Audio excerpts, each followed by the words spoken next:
Good morning, everyone, and welcome to the ninth edition of today's UCAB Fireside Online Chat. UCAB stands for Ukrainian Agribusiness Club. We are a Ukrainian agricultural association that brings together Ukrainian farmers and agriculture enterprises with strong export orientation.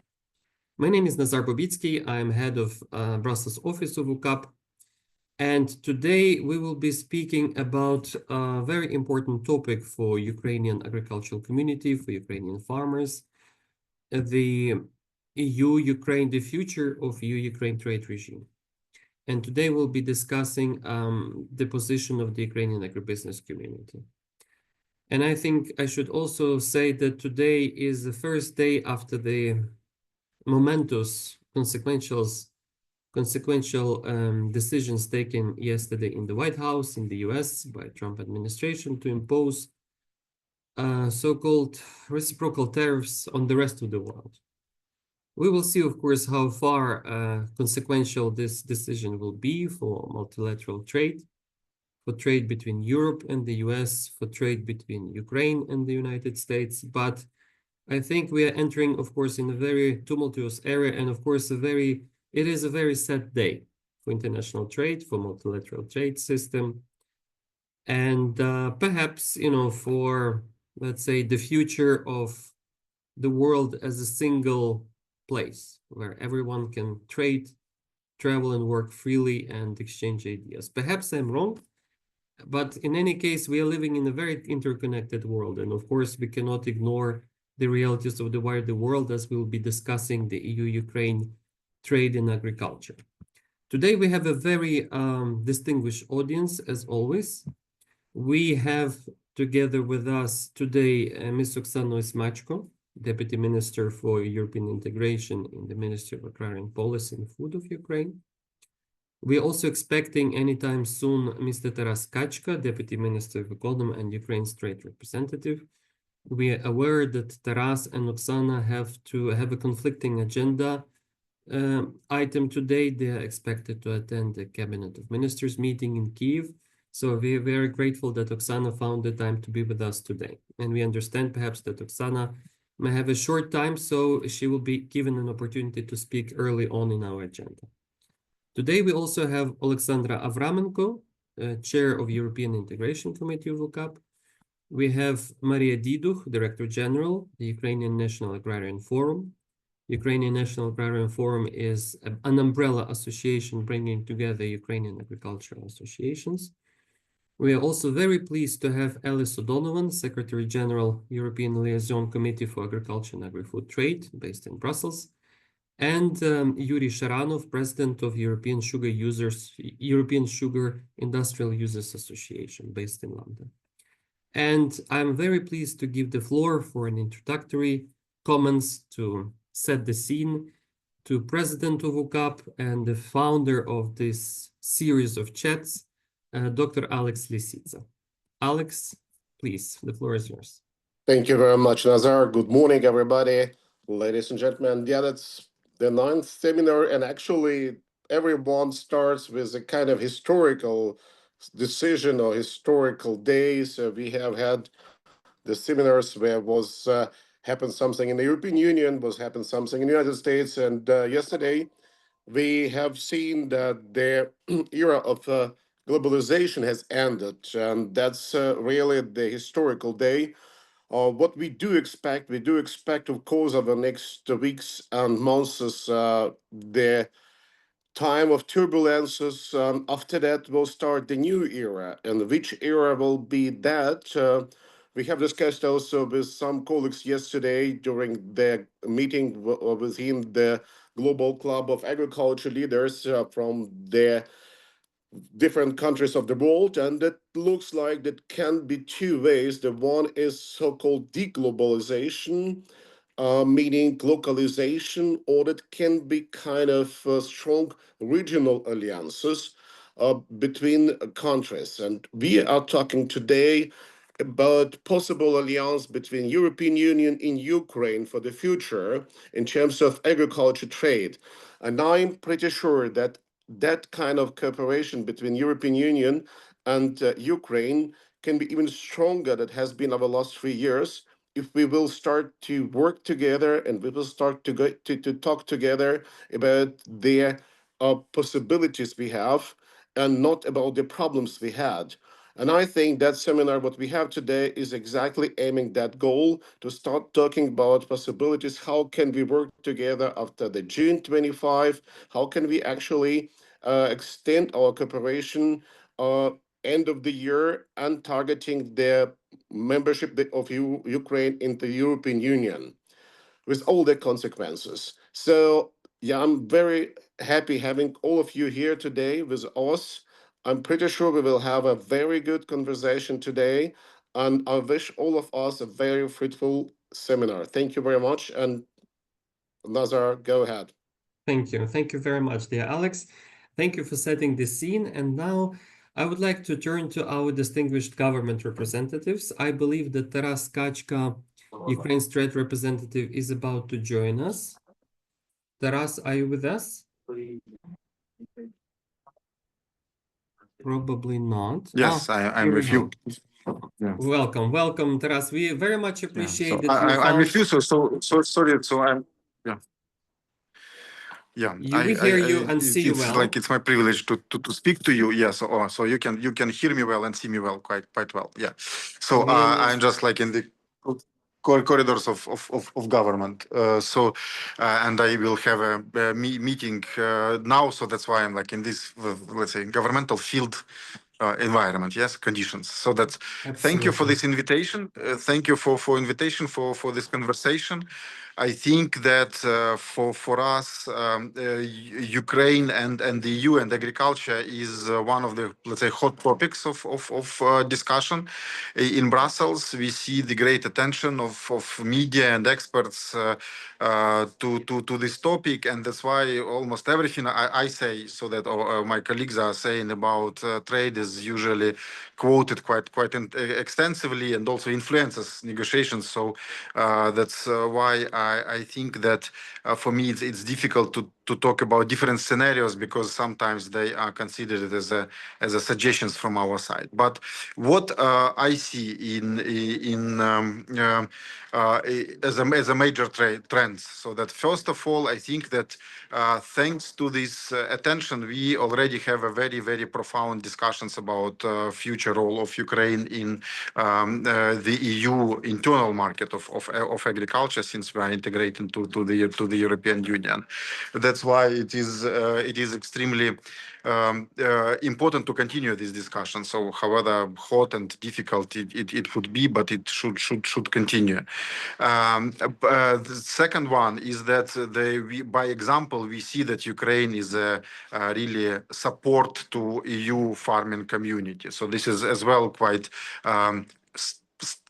might sound strange in the light of comments of EU farming community, but in reality, what we see is that we support the price stability, the cover deficits, we support the producers in the EU, and also we are big clients of EU producers. So that's now it's I quote everywhere that every chicken born in Ukraine has Polish or German DNA. Yeah, so that's it sounds like a joke, but it's also a symbol that Ukraine purchase a lot of inputs, a lot of products that are necessary for production of farm products in the European Union. So that's why in the mid-term and long-term perspective, Ukraine is a solution for all challenges of the EU in farming. So, and of course, we believe, so that's it's our natural approach, is that for us, sooner we will start the full liberal trade in agricultural products is better, because it will give a lot of opportunities to adjust for Ukrainian farmers and for EU farmers as well. And at the same time, what I see is my personal experience is that now it should not be about tariffs. It should be about the attention to trade flows. And what Ukraine and the EU agreed in 2023, in 2024, the regional regional control of the flow of grain products from Ukraine to neighboring 5 member states, and the export license systems that introduced by Ukraine. It indicates that we are actually listen to the concerns of our colleagues, and we believe that we can help to ensure predictability of trade flows from Ukraine to the EU better than tariff can do. So after all, you know that today all the world is discussing tariffs and to what extent they're helpful, and the same way as a decision of U.S. administration to impose additional tariff on EU products higher than on Ukrainian one is really painful, and sometimes so that we see the reaction of the European Union. So that's why I believe that for us, for Ukraine and the European Union, it is important to maintain and improve market access, because it's important for both parties. Yeah, so that's our trade is really important for the EU, if in the same way as for Ukraine. So this is my general remarks. I unfortunately I will be very sporadically follow the discussion, but if I will have a possibility, I will rejoin to this discussion later. Thank you. Fantastic, fantastic. Thank you very much, Taras, for this, you know, really this broad strokes describing your vision on this. I would like to turn now to Oksana Ismachka, Deputy Minister in the Ministry of Agriculture. Oksana, if you can add to what Taras already said, and could you share with us your vision of an ideal, let's say, solution, how the EU-Ukraine can arrive at this solution once, as we know, on the 5th of June, the autonomous trade preferences of a regime for Ukraine will lapse. And then if you can explain what can happen if, for instance, nothing is being undertaken by the EU and Ukrainian side, and in your opinion, also, what should be the ideal solution for Ukrainian agriculture community and also for the EU to ensure, as Taras said, that trade continues to flow. The tariffs are shown that they are really the worst possible tool to regulate trade and to protect interests of either European farmers or any other producers. What do you think should be the ideal scenario after June 5th? Oksana, over to you. Yes, thank you, Nazar. Dear distinguished guests, it's an honor for me to be present today at this meeting, at this roundtable, and as usually, UCAB is doing a fantastic job that inviting so many participants and raising up very important questions on our agenda, on our agricultural agenda. As the representative of the Minister of Agrarian Policy and Food, I would like also to thank Minister of Economy and Taras, who is already at the government meeting, and I can see him at another screen. He's already joined the discussions which we have there.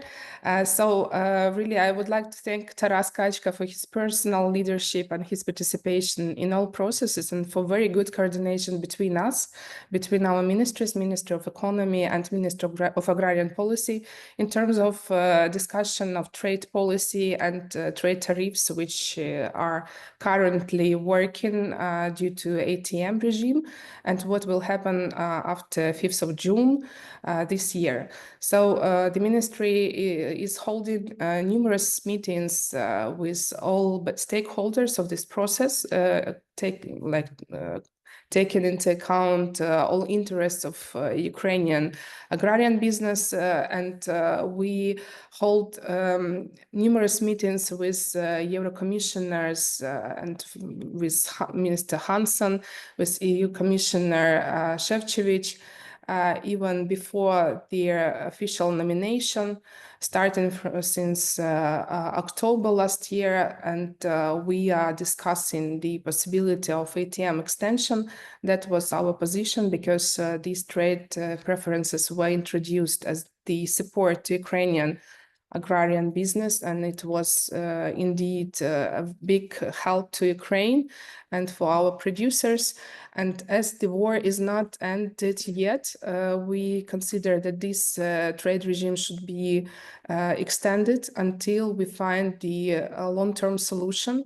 And such long-term solution could be Article 29 on the association agreement between Ukraine and the EU, which has been signed in 2018. And discussions on this trade Article 29 has been holding for 3 years already, but due to the war circumstances and due to the situation with ATM, we didn't come to the specific discussions on the specific conditions of this agreement. So the option which we are discussing at the moment with the EU commissioners and also with all stakeholders which are participating in this process is that we ask for extension of ATM till the end of this year.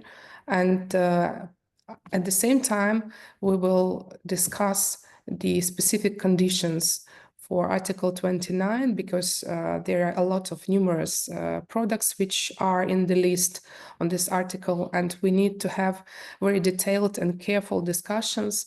And our position is that conditions on Article 29 cannot be worse than they are on the ATM regime, because bilateral trade must be improving, not going into the opposite direction.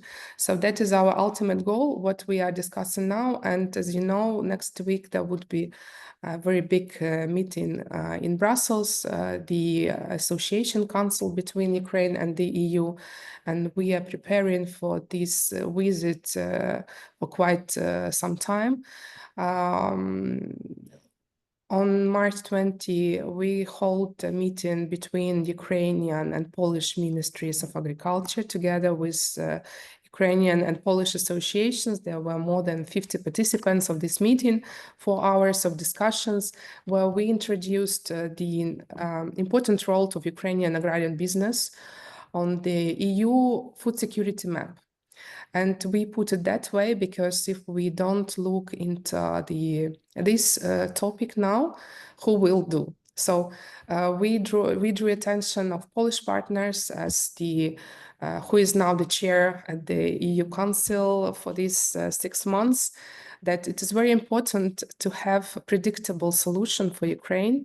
And we need to discuss it now. We need to hold these discussions, and the EU needs to initiate this discussion, because we are waiting for their proposal.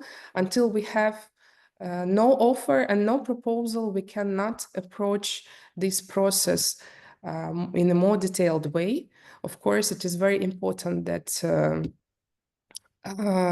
we see the position of the EU side, and until the EU is silent on the further trade regime with Ukraine after 5th of June, we also cannot suggest any options from our side. We can form our internal position, but until we get a clear proposal from the EU side, we cannot move forward. So this is actually the main objective which we have, to receive the clear proposal from the EU side.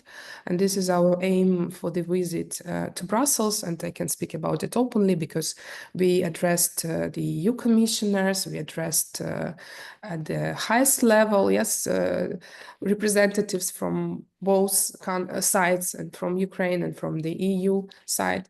And we need to have a clear and predictable solution for our farmers, and we need to settle this dispute and this question now before 5th of June, because 6th of June, our farmers need to know how to export and how to continue trade with the EU countries, and how to execute the contracts and agreements which have been signed between our sides. We showed the EU that we can follow the rules, because after ATM regime has been introduced, and if we analyze the statistics for the last year, there was no interventions, no exceeding of the volumes according to those quotas which have been introduced by the EU. That is why when we have the clear rules, we follow them, and we can prove that we are the reliable partner for the EU, and it will be that way in the nearest years and following years if we have very clear and clear rules and clear position how the EU sees this process to be continued. Very well. Thank you very much, Oksana, for this very important, let's say, update about the position of Ministry of Agrarian Policy and Food. And we are also very much excited and delighted to see that your ministry works hand in hand and you are in lockstep with the Ministry of Economy of Ukraine, because in fact it falls on the shoulders of both ministries and basically on you as individuals to steer and to prepare and to steer for the future negotiation with the European Commission on this extremely important topic for Ukrainian agricultural sector. A few words for our audience. I will remind our audience what this Article 29 is all about in the association agreement. Article 29 paves the way for the EU and Ukraine to start talks about the progressive liberalization of tariffs and tariff rate quotas and other elements regulating trade that are established in the schedules to the agreement. And this is a major opportunity. It's a built-in opportunity for the association agreement to evolve, to adapt to new realities of trade between EU and Ukraine, and also to respond to the needs of the parties today, so that trade serves the economic development of Ukraine and also of the European Union. So we strongly believe it's in the mutual interest of both parties to the association agreement. And we are also extremely excited that our webinar comes in a very right moment. So on the eve of the next big event in the EU-Ukraine dialogue, the Association Council, where, as far as I understand, the Ukrainian side is expecting finally that the European Commission will speak up about their approach to the future negotiations. So it means that we are right on time, and that the Ukrainian agricultural sector, Ukrainian agricultural community has a unique opportunity to speak up and to demonstrate their own position, their own, let's say, view and suggestions for the parties to go forward. So in this respect, I'm very delighted to give now the floor to my distinguished colleagues, to Alexandra Avramenko, who will present a position of the Ukrainian agricultural sector as such. And then I would invite Maria Diduch, Director General of UNAV, to provide overall comments and the view on behalf of the Ukrainian agricultural sector at large. So, Alexandra, please, I give you the floor, and please share the presentation that would give us a better understanding of the position of the Ukrainian agricultural sector. Nazar, thank you very much for nice introduction. I have already requested the right to share the screen. Meanwhile, what I can say is that definitely UCAB has prepared the position that has been agreed upon by several agricultural associations that are members of Ukrainian National Agricultural Forum, which we are also the member. And the biggest pleasure of all of this, it would be to present the joint position of the associations that are members of UNAV. So I hope you now see my screen, and I will be able to bring you through the main positions of it. So first of all, let's start from the point, what is the Ukrainian agricultural sector for the Ukrainian economy? Previously, even before the war, agricultural sector has played a crucial role for Ukrainian economy, generating between 10 to 20% of GDP in different times. In 2024, Ukrainian agriculture generated more than 15% of Ukrainian GDP. We have an approximate estimation of 15.7%. Besides it, agricultural sector is also one of the most important resources of the foreign exchange earnings for Ukrainian economy. So, for example, last year, the exports of Ukrainian agricultural products were at the level of almost 25 billion US dollars, which in total generated more than 59% of foreign exchange earnings from the general export of goods from Ukraine. besides being the very important point in macro financial stability of Ukrainian economy, agricultural sector also plays an important role in terms of supporting the government itself, because agriculture is one of the biggest taxpayers in Ukraine. So, for example, last year, the agriculture paid 11% of all tax revenues to local budgets, which means that local budgets of, we call this громада, but this is basically the local unions of small villages and small towns, 11% of their state budgets depends on the tax revenues from the agricultural sector, as well as the state budget, the common budget of Ukraine, received more than 7.5% of all total tax revenues from agricultural sector. And if we combine the levels between 24 and 23, the 2024 and 2023, we can even see that at some points, for example, the local budgets, the share of agricultural sector has only increased, which means that the rural communities, cannot say completely, there's also different types of business work in there, but significantly depends from the work of agricultural sector. Still, it is important to mention the destructions, right, and losses that Ukrainian agricultural sector have faced over the course of the full-scale invasion of Russian Federation since 2022. And according to the estimates of Kyiv School of Economics, together with the World Bank, the direct and indirect losses of Ukrainian agricultural sector for the 3 years has already been more than 80 billion US dollars, both in value of destroyed assets and also other losses like lost income or increased production cost and so on. We still have hundreds of thousands of hectares being possibly or really mined, which need to be demined or checked.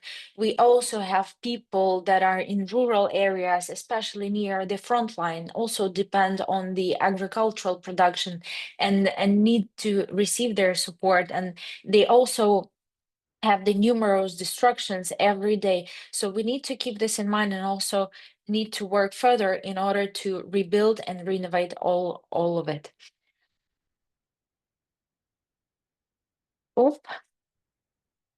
When we speak about trade between Ukraine and the European Union, we need to speak not just on the dependence of Ukrainian agricultural products from the European market, but we need to also speak about the interdependence between the parties.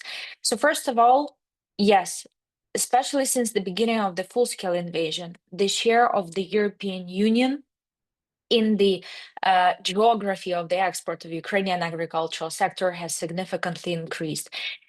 Still, it has not started from the zero. So, for example, in 2020, the share of European Union was 29%.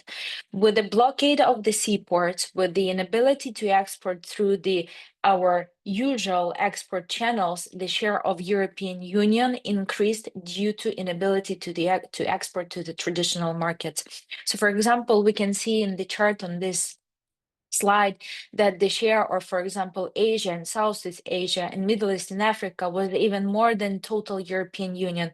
However, unfortunately, with the inability to export to these locations due to the blockade and occupation of Ukrainian seaports, basically the trade with the European Union helped to reallocate agricultural products worth approximately 5 billion US dollars. This is basically what the ATM has provided to Ukrainian economy, an ability to export products of more than 5 billion US dollars. However, these products were not produced simply because of Ukrainian inputs. These products were produced because of the huge, or cannot say huge, solid integration of European producers of inputs into Ukrainian agricultural sector. Basically, Ukraine imports key agricultural productional inputs for more than 10 billion US dollars annually. The share of the European Union in this is crucial. It covers more than 60%. And we're talking about only the most important inputs like specifically agricultural machinery like combines, tractors, and so on, the pesticides, fertilizers, seeds, fuel, etc. But if we dig deeper, I think this amount will only increase. Therefore, the connection between Ukrainian agricultural sector and European agricultural sector is even more deep, because while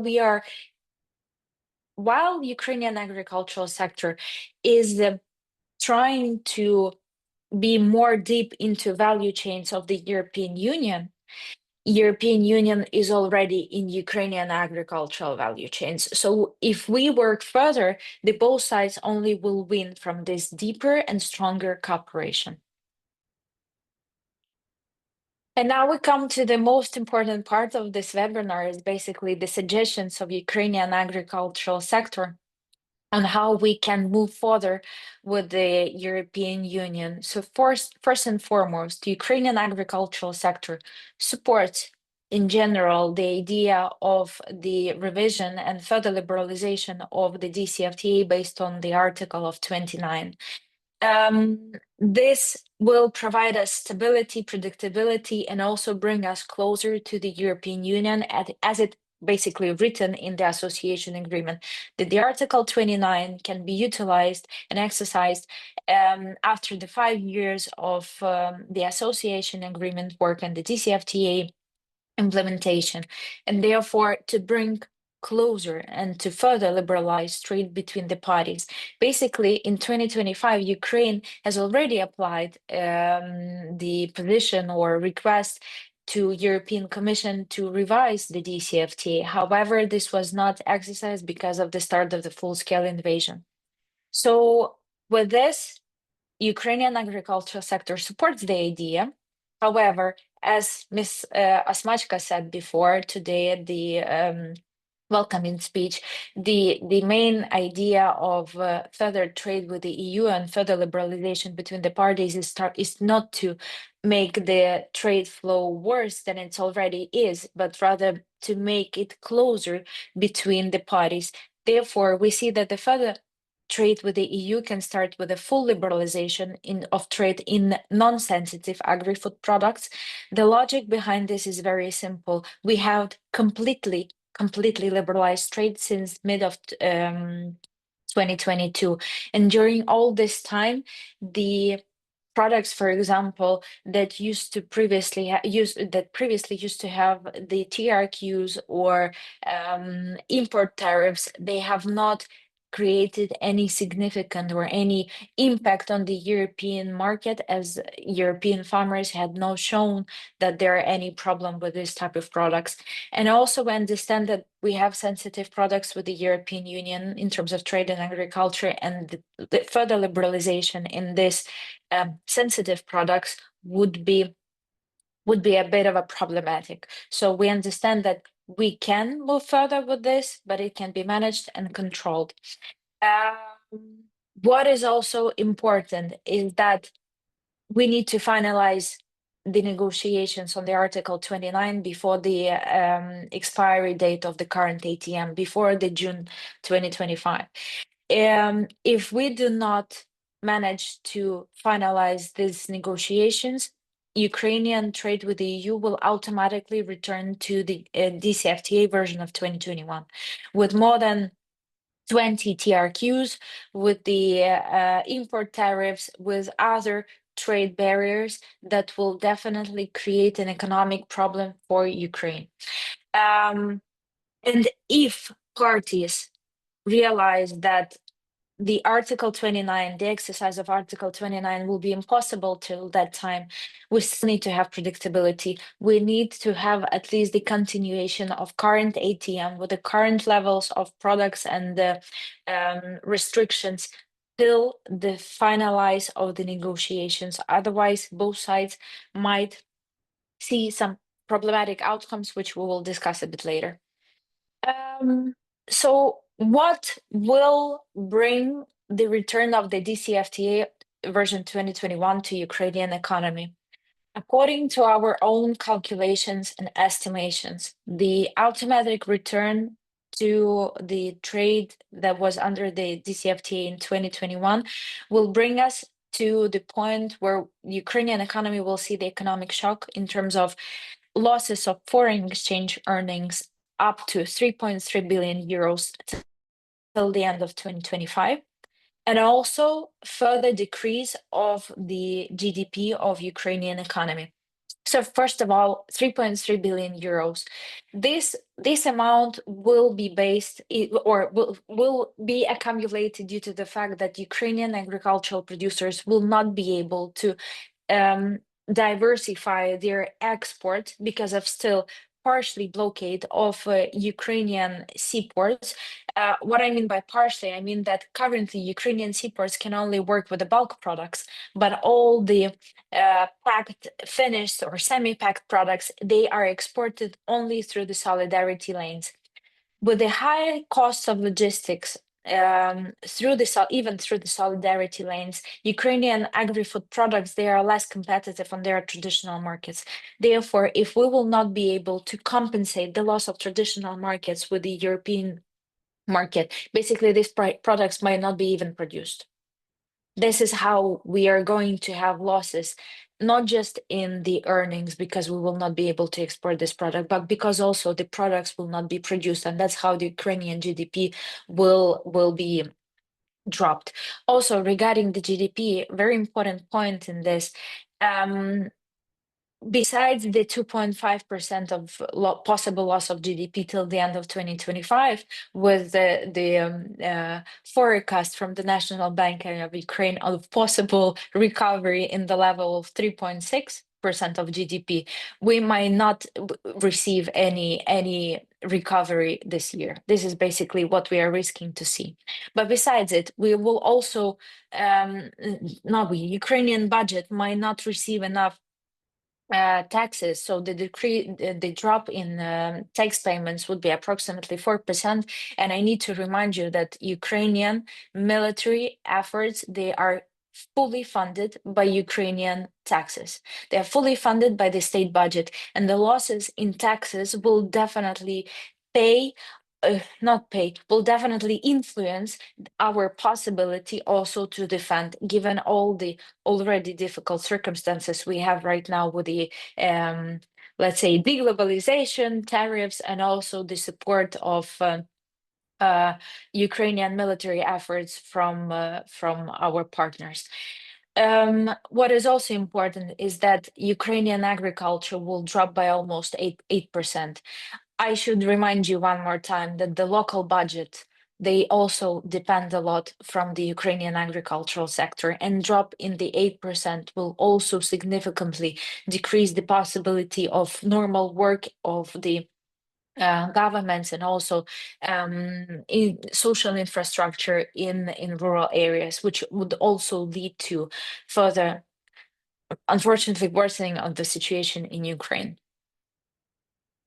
So how do we see the further trade liberalization, especially in terms of sensitive products? We see that the start of the discussions, or the start of the, not discussions, the start of the position of future TRQs should be at the base of the current ATM. We see that the current ATM safeguard measures, they are basically balanced compromise between the European Union and Ukraine, because if I need to remind you that the ATM was not based solely on the exports of 2023, exports from Ukraine to the EU, but they were a combination of arithmetic means of the second half of 2021, 2022, and also 2023, which made it more or less stable position for both sides. The list of sensitive products includes poultry, eggs, sugar, honey, groats, oats, and corn. Definitely not all of these products should be still in the list of the sensitive ones, but still this is going to be decided between the parties during the negotiations. What is also important is that in previous version of the DCFTA, TRQs like wheat, like sugar, used to have extra products So basically the TRQ was a combination of raw material and a processed product. So like the TRQ for wheat was including flour and cereals, and the TRQ for sugar includes maltodextrin. So therefore the proposition from the Ukrainian side would be to change the constitution of the TRQs and to exclude the added value products from them in order to be, first of all, promote the production and of this added value products, and second of all, not to let's say mix the TRQ between raw materials and processed products. And here we start with the sensitive goods. I will be very fast to describe. First of all, poultry meat products. We've heard a lot about the flooding of all Ukrainian agricultural products of the European market, but the reality is a bit different. So first and foremost, we can see that the share of Ukrainian poultry meat on the EU market is very low, and not even being significant to have any influence, any strong influence on the EU market. However, what's important, currently, European Union facing one of the most difficult, let's say, phases with the high level of outbreaks of the avian influenza, leading to the decrease of production, both poultry and egg products. Therefore, the lack of Ukrainian product on the EU market would only lead to further increase in the price and higher costs for processors, but also for the final customers. I do understand that sometimes it's good to have higher prices on the market because it stimulates the work of the producers. However, in case when European producers are facing problems and it's not going to be that quick, the recovery of EU poultry sector, the Ukraine in that case would be an important supplier and a reliable and predictable partner supporting the EU balance in poultry. Regarding the eggs, the situation is approximately the same. Ukraine can support the balance of the egg consumption in the EU, given that the high outbreaks of avian influenza. What is also important to say that previously the Ukrainian export of poultry products, we call it general poultry products, poultry meat and poultry eggs, they were basically supporting previously the trade balance and the consumption balance in the EU in 2022 and 2023, especially in the periods where, first of all, more than 4 million Ukrainian refugees were entering the European Union, and any production would not be possible to cover that steep increase in consumption very fast. That's first thing. The second thing that, so for example, we see that production of eggs decreased in the European Union in previous years, and the export of Ukrainian eggs already have supported the balance of the EU. The same is with the sugar. The European Union increased the imports of sugar in 2021, 2022, and the further marketing year because of the lower of production of sugar by European producers. And therefore, the Ukrainian supplies stabilize the work of sugar processing industry, and Mr. Sharanov will speak about this a bit further later, and also managed to stabilize, let's say, also the steep increase in the price. I think we all remember that the price for the sugar in 2023 and 2024 was approximately 800 euros per ton, and the imports of Ukrainian products actually helped not to even further increase the price for processors and for the final customers. The same, cannot say the same, but approximately the same is with the honey. Honey is one of those type of products that was exported to the EU higher than the level of the TRQ throughout the whole work of the DCFTA. One of the main reasons of this is because Ukraine is one of the key suppliers of the imported honey on the European market. So, for example, EU can have a stable demand of 170,000 tons of honey annually, and 1/4 of imported honey would be coming from Ukraine. Therefore, Ukraine is basically indispensable part of the EU market, and even European distributors support the idea of the further liberalization of trade with Ukraine in terms of access of Ukrainian honey to the EU market, and basically with this stabilizing imports and supporting also the processors of the European Union. Corn. Corn is interesting product in that case. Why? Because Ukraine is a major supplier of corn to the European market.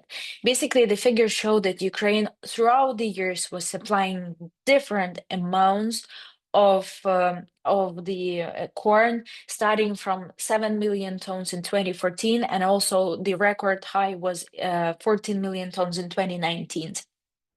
Why is that? Because Ukrainian supply of corn to the EU completely depend on the EU corn market itself.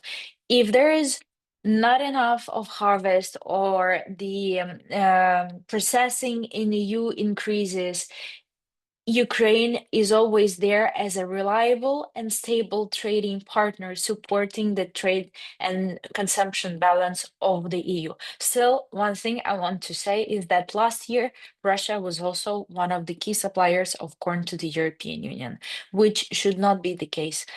Given that, and according to the medium-term forecast provided by the European Commission, the EU will need 20 million tons of corn annually, but by 2035. The further cooperation between Ukraine and the EU in this direction would create only benefits for the European Union consumers, which are mostly processors and producers of meat products. The most important in this case would be basically the analysis of the three scenarios we have right now. There are just coming towards us starting from the June 6, 2025. First and foremost, this is the DCFTA revision based on Article 29. For us, yes, this is a long-term agreement which will give the predictable access for Ukrainian food products to the European market until, as we hear a lot, the possible membership of Ukraine in the EU in 2030. With this, we also face the fact that we only have 2 months left. Basically, we have only April and May to negotiate the Article 29, if there is the case. Unfortunately, we still do not see the official negotiations having place. The European Commission has not provided their position. We currently only hear rumors and maybe the positions of separate commissioners, like Commissioner on Agriculture, Commissioner on Trade. However, there is no official position of the European Commission. And currently, what we see that the outcome of this scenario would be unpredictable for both the EU and Ukrainian food markets. Why? Because there is no predictability and stability in trade between the parties. Right now, Ukrainian business is already asking question how it's going to end up on the 6th of June. And I think European processors and customers of Ukrainian products are also having the fears that the further trade might return to the second scenario, which is basically the DCFTA of 2021, which leads us to the situation in which Ukraine found itself in May 2022. Why? Because solidarity lanes were working, not at the full capacity, but they were. The Danube ports were already exporting the bulk products. However, Ukraine was still limited in terms of accessing traditional markets with the products we have produced. Basically, we will find in June 2025, we can find ourselves in the same position as it was in May 2022. In the end, this will lead to enormous economic shock for Ukrainian economy. The prices for the EU processors and final customers will increase, requiring higher imports from third countries in order to stabilize. And it still is going to be the imports from third countries. It might not be from Ukraine, but it might be from Brazil, from other trading partners, still being the third countries supplying products, but apparently not from Ukraine. And the total outcome would still be not the best for all the parties. And the third scenario we have might not be still the best, neither for the European Union nor for Ukraine, but at least the most predictable and the most stable in the current circumstances. This is possible exceptional continuation of the current ATMs. Again, with the same list of products, with the same restriction measures, with completely the same amounts and completely the same product, possible extension of the ATM till the end of this year, giving a bit more time for both sides to exercise the Article 29 to finalize negotiation. Possibly, definitely will be the 2025, fingers crossed, we have two parties sitting at one table. However, if this scenario will be exercised, it will lead us to stable market prices for both EU, or at least relatively stable and predictable market prices for EU processors and customers, but also the predictable trade flow between the sides, which is the most important. As Mr. Kachka said, sometimes we need not just to manage trade between the tariffs, we need to manage the trade flow, which is currently more important. I think I'm done. Thank you very much. Thank you. Thank you very much, Alexandra. Maria, before I give the floor to you, I have a very quick household, let's say, announcement, household rules announcement for the audience. Our dear listeners and viewers, I'd just like to remind you that you can always post your questions to the panelists using the chat window of this webinar. And also, please keep in mind that we will be very happy to share the presentation on the website in the social media of UCAB. And the recording of this video will be preserved on the UCAB YouTube channel. Now, Maria, over to you. How would you sum up this position, and what would be your reflection as the chair of the umbrella Ukrainian Agricultural Association? Over to you. Thank you, Nazar. Good morning, everyone. Thank you very much, Alexandra, for very comprehensive presentation with these figures and facts. On behalf of the UNAF board members, I would like to underline again that UNAF represents the interest of the most dynamic and authoritative organization, Agrarian Association in Ukraine. And when I am speaking, it means that this is a common voice of the all agricultural association. For my reflection would be that for farmers, especially for small and medium sites, now it's very important the further trade with the EU countries, as well as a managed trade format. And it's not only due to the direct access to the markets, because we know that some small farmers can't directly export, but it's important because it's now this already started the process of negotiation between traders and the farmers regarding the for the yield and the prices. The traders don't know the further trade conditions after the June 5th, and for them it's unpredictable, and they say if we get some import duties or quotas or other things, of course the farmers will get less prices. And this is the middle of the year. It's not a good for, on our opinion, time for negotiations, because it's unpredictable conditions. And the farmers, as Mrs. Osmachko, Deputy Minister, today mentioned that it's very important what will happen, and the farmers have to know what they will do after the June 5th. I add that it's very important for farmers to know today what they will do after the June 6th, because now this today is the spring sowing campaign started, and it's very important which products we could export and on which conditions to the EU countries, using not only the final destination EU countries, but using the solidarity lanes for bulk products and other things. If we're talking about the final recipients from autonomic trade measures from EU, it's not only for these benefits comes not only to trading companies, but the final recipients are the producers, growers, small and medium farmers. A few cases, like for example, the sugar production.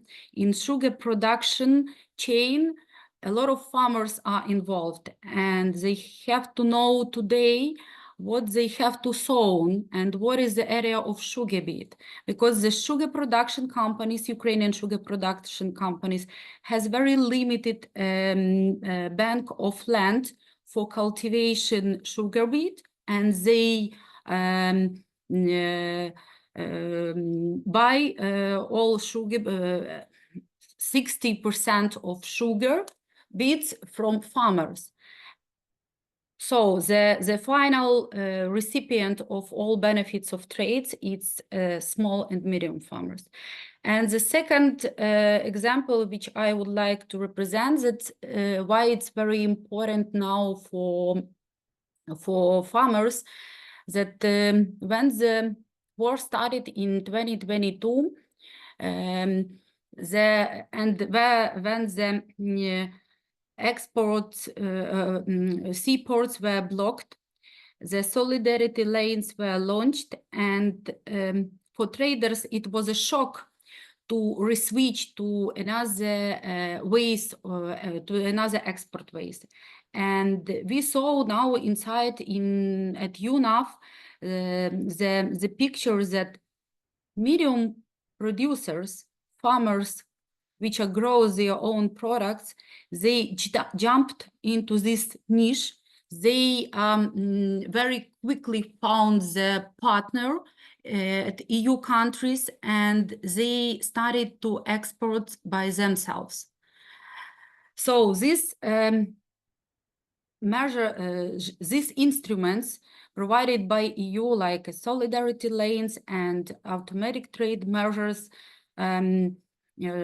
showed for us the options when the small and medium producers can work directly with the partner in EU countries and can export abroad. For us, this after a lot of discussions inside in UNAF, we agreed on this position paper, which was presented by Alexandra Avramenko. And for us, this documents contains arguments for importance of the Ukraine and the EU bilateral trade. We fully recognize the importance of balancing interests within the EU single market, but at the same time, we are convinced that the continuation of these measures is in the strategic interest of both Ukraine and European Union. And as Alex started today in his introduction speech, why not? We have to develop probably in the current situation the own regional alliance like Ukraine and EU for feeding the world and for providing food to the third countries. This is our position. Thank you very much. Thank you very much, Maria. Now I would like to give the floor to our European, EU, let's say, guests. I would like to start with Alice O'Donovan, the Secretary General of European Umbrella Association for Agricultural Trade. Alice, in fact, you represent the Association of European Agri-Food Traders and Importers. I think it's very difficult to overestimate the importance of your stakeholders. You are, in fact, a bridge that links together both European consumers, European producers in terms of export, and of course the third country producers that import into the EU. So basically you are, I would say, from my perspective, both a glue that holds together this wider European agricultural ecosystem. And I would also say that you will be the first to sense the disbalances in the system. So basically you are a canary in a coal mine.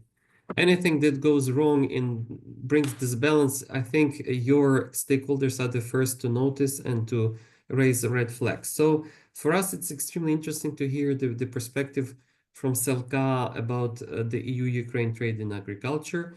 And what's your take on, let's say, the prospects that await not only Ukraine, but also, let's say, European consumers, European producers, once we see the end of one regime, the ATMs, and what should come next? Alice, the floor is yours. Okay, thank you so much, Nazar, and thank you to UCAB for the invitation to speak. It's been a very interesting session so far, in particular the presentation of Ms. Avramenko, and there was so much information in there. I will certainly have to go back and look over it because there's definitely things I didn't know until early this morning. Perhaps on a lighter note, I didn't know that every chicken in Ukraine had Polish or German forefathers, so that was an interesting nugget to begin the day. As Nazar said, I represent an umbrella of European agri-food trade associations. We have a dairy association, we have a meat association, we have a wine association, eggs, we have grains, and we also have some smaller associations representing products like hops and tea and herbal infusions. So it is an extremely eclectic mix of products that are under the umbrella. To put it in the broadest terms possible, when we look at the situation and the planned expiration of the ATMs in June, what we see is that there is a vital need for a clear, open, honest, future-focused and balanced discussion. And I think future focused and balanced are probably the two key words here, because we're all aware of the sensitivities and they need to be openly addressed. The people with those need to be able to speak on them. But there also needs to be a realization that Ukraine's future is within the European Union. There's an accession that will come. There will be integration into the single market. And there is no better way of ensuring this smooth transition than already taking Ukrainian agriculture under our wing and providing these products to the market and letting the market decide what is to come in. In that sense, I really couldn't begin to speculate what the outcome will be. I do agree with the assessment that has been expressed this morning that they are leaving it very, very late. We only have 2 months to iron something out. It is quite alarming. I do think that from the perspective of the casual observer, the events that have happened overnight in the United States will be a huge wake-up call that the EU needs to be serious about sitting down and having a clear and balanced conversation with partners that want to work with the EU. We can no longer coast along and depend on some of the traditional partners. We need to be open to the world. If we continue on this track of not being open to the rest of the world, it will have dire consequences, not only for European trade, but ultimately for the consumer. and for consumers and traders in other areas of the world. So maybe perhaps not the most overwhelmingly optimistic message, but I think that there's an absolute need to take this wake-up call on board and to get active with Ukraine, but also with other willing third country partners. Thank you. Thank you very much, Alice, for this important insight and perspective on behalf of European agricultural traders. Now I would like to turn to Yuri Sharanov, President of European Association of Industrial Sugar Producers. Yuri, I think your sector also has a strategic role, I think, in a wider sense of European agri-processing industry with higher value added. Sugar is indeed, many claim that sugar is a strategic product because it's a vital ingredient for food and confectionery industries in Europe that play a very important role in European export. So what's your take on, let's say, the facts and figures and the position that were presented today by Maria and Alexandra from the perspective of your stakeholders? Over to you. Thanks, Nazar. Thanks for having me this morning. Yeah, absolutely. I think it's very important and very critical when we talk about agricultural products to look across the whole value chain as well of those products, and sugar is obviously a big part of this chain, but it's a big chain as well. And our association represents over 15,000 businesses across European Union. It's over 400,000 employees,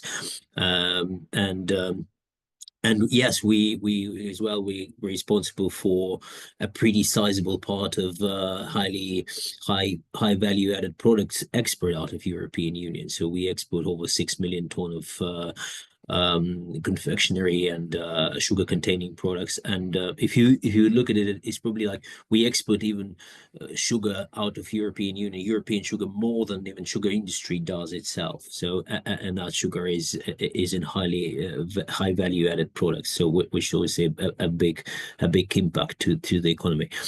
And it's a generally interesting fundamental question, actually, because we understand, we appreciate people recall the sensitivity of sugar and call it like sensitive product. And we in that part of the value chain also see it, first of all, as a critical raw material that absolutely needed, and that absolutely you can't afford to any supply disruptions, let's say like this. Sugar is something any household, any housewife need to have it on the kitchen 100% of the time, and obviously like any confectionery, any soft drinks producer need to have it just in time in their factories. And last several years, since even starting like whatever from 2021 prior war, and then during the full-scale invasion, we've been living in a quite extreme and volatile time in terms of supply, and we've seen the sugar market in Europe having a quite dramatic shortfall in a sugar supply. It was sometimes like difficult to secure a normal supply in a time of a 2022 and energy crisis. We saw a risk of some sugar producers. We're even not sure will they be capable to run the factories because of energy crisis.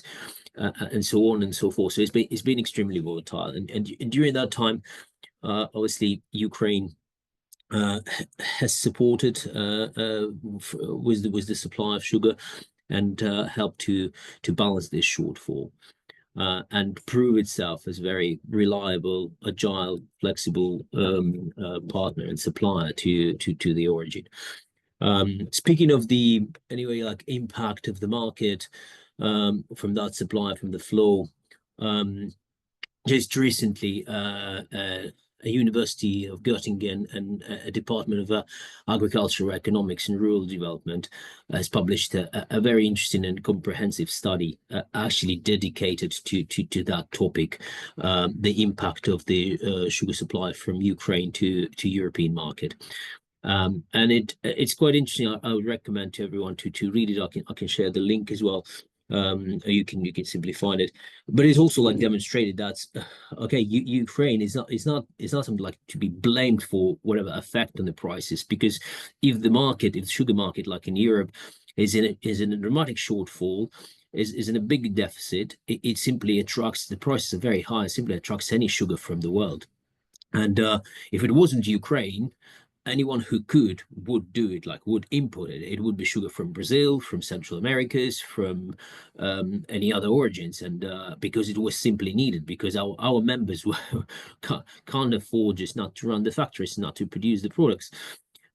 So yeah, and luckily we had a production origin, we had a neighbor close to you who could balance this difficult situation quite quickly and quite flexibly. And I think in this instance, yeah, it's very important to in this volatility, all this unclarity is not going away anywhere. And all difficult situation with the war is not going away. It can be even worse, and that's why it's very important to look at this critical raw material and make sure the supplies are completely uninterrupted, and it's diversified, it's supported, and I think Ukraine is a perfect fit for it, and could help doing that. And the feature of the sugar market is it's in many years it's been pretty much like always like a structural deficit. So Europe will need had this need, and most likely will need to keep importing some sugar. It's a question of how are you going to do this import? Who's going to do this? And yeah, and Ukraine I think can do it perfectly, and so that's why we support the view that's obviously coming back to some previous world we lived in before February 2022 is simply not an option. It needs to be reviewed, it needs to be reconsidered. And from sugar supply, we see with the market who we import every year supplies like 2-3 million ton of sugar, something like first of all, of course, we welcome clarity and predictability, was recalled this morning many times. I can't disagree with this. I can only support this. The sooner the better. That's what we've been asking. But also, like in this situation, yeah. So with the structural deficit, something like a guaranteed supply quota of about like 500,000 ton was a potential increase when we're approaching more to the Ukraine potentially being a member of EU. It's a common train. That's it could be quite relevant, I think. Yeah, so sensitivity versus criticality, that's very important. And yeah, I think it needs to be definitely reviewed. We think it needs to be definitely reviewed and adjusted, favoring the supply continuity and competitiveness of EU high value added products. Thank you. Thank you. Thank you, Yuri. Thank you very much for your very important input on behalf of, I think, a pretty important segment of European food industry, if I may say so. So, dear panelists, we are now moving towards the Q&A session. I see that there have been a number of questions posed by our viewers today. Two of them I see have been already answered by our panelists, and I'm grateful to them.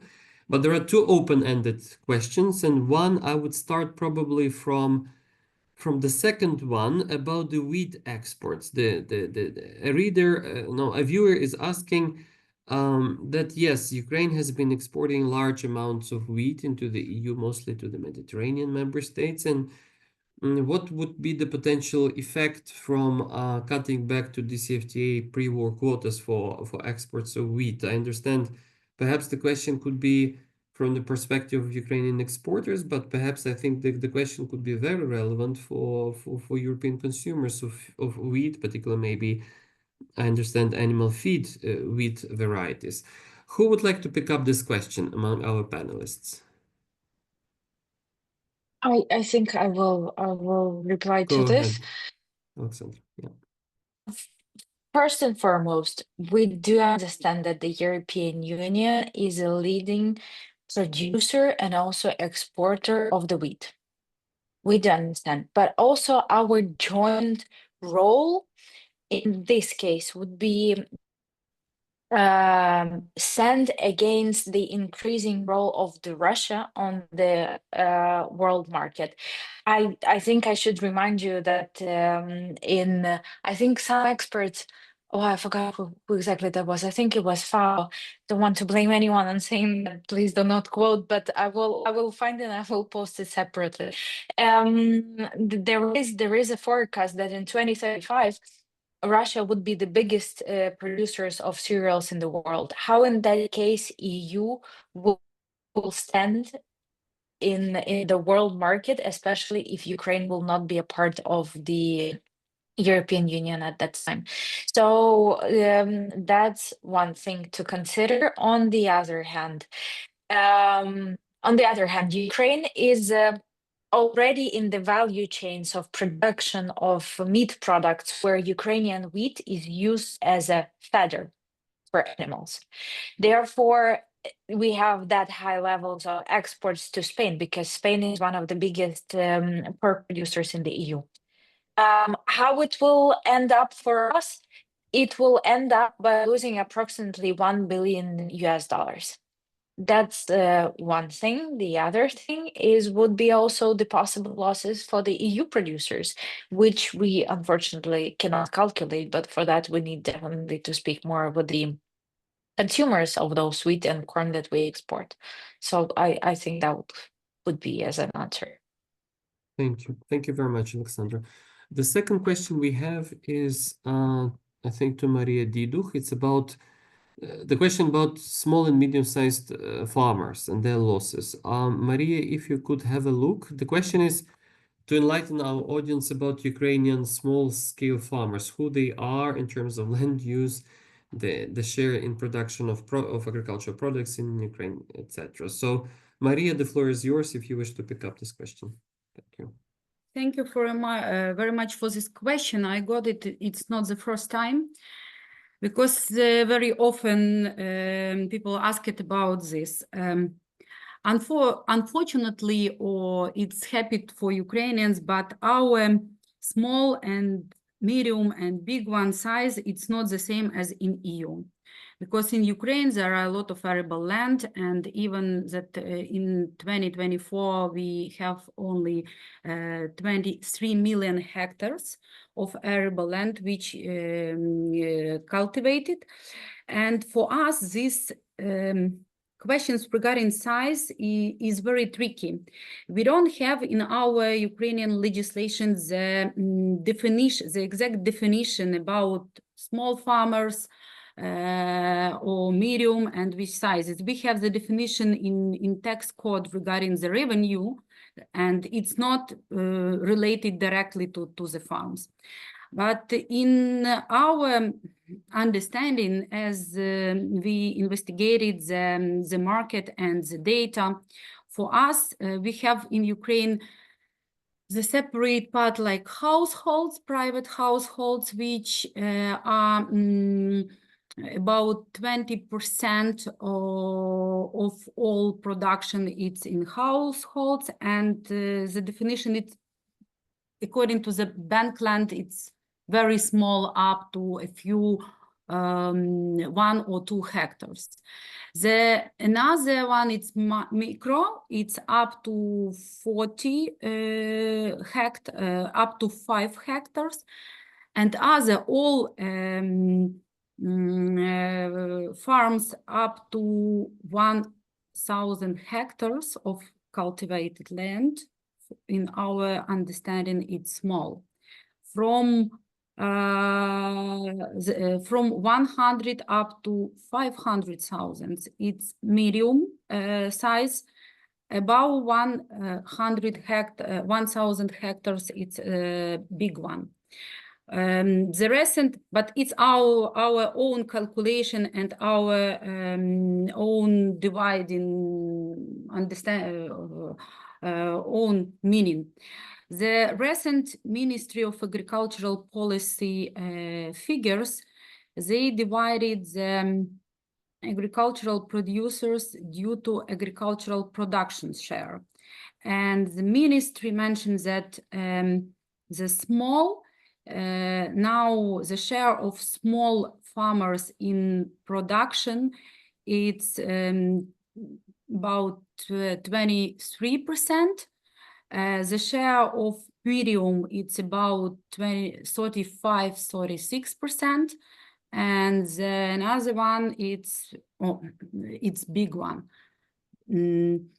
So regarding the losses, we don't have the separate statistics, which type of losses and what is the amount of losses for small, medium, and big one. We have only the total amount. It's more direct and indirect losses. It's more than 80 billion. And I can't now say exact figures for small, medium, and big one. Thank you. Thank you very much, Maria.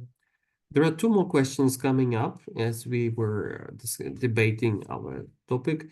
One is by, let me very quickly have a look. One is for Yuri Sharanov about the effects of the latest US moves on tariffs about sugar export. So the question is very simple. The new US tariffs may affect also sugar export to the US market from the EU. What would be your assessment on the effects? Briefly, if you can. Thank you. Yeah, thank you very much. I think indeed that was one of the questions on the radar of our association. We're in the process of figuring out a more precise impact at the moment. So fortunately, I don't have maybe like a precisely assessed figure in hand. But what's clear, it's definitely not beneficial again, and it may impact the export again, the export of European sugar containing products and food products. Maybe it's not so massive as, I don't know, luckily or unluckily, the food export out, food and drinks trade from Europe to US is maybe not the biggest sector in terms of like export comparing to some other sectors, but it's certainly another headwind potentially for the European economy, for the European export, potentially for the demand itself. Thank you. Thank you very much, Yuri. So I'm afraid we are coming to the close of our session today.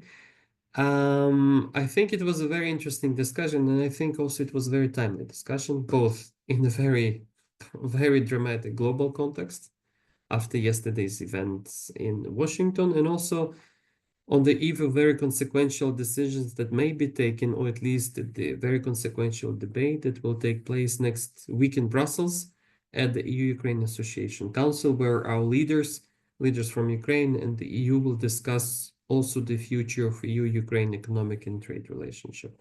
So with this, I would like to give the floor back to Alex Lisitsa for roundup remarks. Alex, over to you. Thank you, Nazar. We have had really very interesting discussion, and thank you very much once again for presenting the paper and the position of the Ukrainian agribusiness to the trade negotiations with the European Union. It's really, as I said many times here today, that's time to make decisions. And as we've seen yesterday was a historical day again for the, probably negatively historical day for the world trade, and what we're going to expect over the next few months is in terms of the negotiations between European Union and Ukraine. That's probably can be another one historical day, but can be also another negative historical day for the Ukrainian economy, for Ukrainian agriculture.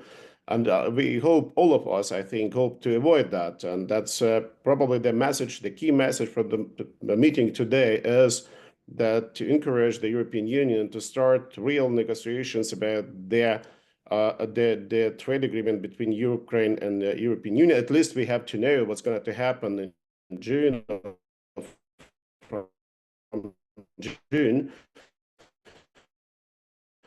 Because for Ukrainian, it's not only agribusiness, for business in general, for efficiency, key for planning, for budgeting. And unfortunately, during the war, we have actually forgotten what means predictability. And right now, the only one chance is to be more efficient, to be more productive for Ukrainian agribusiness for future, is to know what's going to happen with our key partners, and our key partner is currently European Union. And we hope that that partnership will continue, and we hope that the decision will be made as soon as possible, and that will be not only the usual compromise, but it will be also based on their facts and figures which were mentioned today by Alexandra, by Maria, and by Yuri. Thank you very much once again. A special thank to Alice. Thank you for your contribution to the discussion today. And yeah, as I said before, we are living in a very historic era, and we hope that we will find the kind of compromises regarding the trade agreements. And with that message, I would love to say to you, thank you very much. Special thank to all the panelists. Nazar, thanks to you. You have done, as always, a great job as a moderator. I think you are right now the European best moderator of the year. Thank you. Yeah, I wish all of you a very fruitful day today. And for those who are going to be next week in Brussels, we would be more than happy to see you there.